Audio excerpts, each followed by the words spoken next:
Islamic Research Center. بسم اللہ الرحمن الرحیم۔ محترم سامعین و ناظرین، بعض لوگوں کو بھولنے کی بیماری ہوتی ہے، یادداشت کمزور ہوتی ہے، بھول جاتے ہیں، چھوٹی چھوٹی بات انہیں یاد نہیں رہتی، حافظہ کمزور ہوتے ہیں۔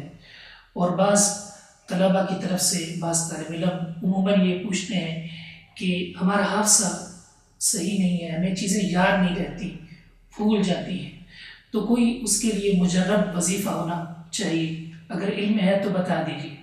تو اس کے لیے محمد کریم صلی اللہ علیہ وسلم کی ایک بہت ہی پیاری اور بہت ہی عظیم دعا ہے، آپ اس کو یاد کر لیجئے، اللہ رب العزت اس دعا کی برکت سے ہمارے حافظوں کو بہتر کر دیں گے۔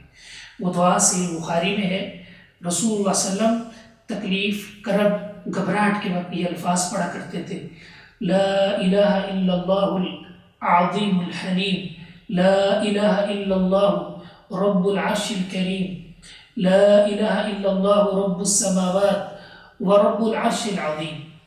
اس دعا کا معنی یہ ہے کہ اللہ رب العزت کے سوا کوئی بھی معبود برحق نہیں، اللہ رب العزت بے حد عظمت والا، نہایت بردبار ہے، اللہ رب العزت عرش عظیم کا رب ہے، آسمانوں اور زمینوں کا رب ہے، عرش عظیم کا رب ہے۔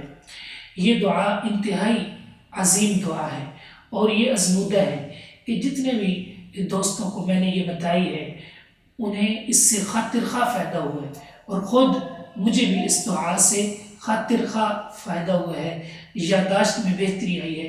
اس دعا کو اپنے لیے وظیفہ حیات بنا لیجئے، اس کو پڑھیے، اس میں اللہ کی تعریف کے کلمات ہیں، اللہ کی توصیف ہے، اللہ رب العزت کی توحید کا ذکر ہے۔ اللہ اس کی برکت سے ہمارے حافظوں کو مضبوط کر دیتے ہیں، ہماری پریشانیوں کو ختم کر دیتے ہیں۔ اللہ ہمیں عمل کی توفیق عطا فرمائے۔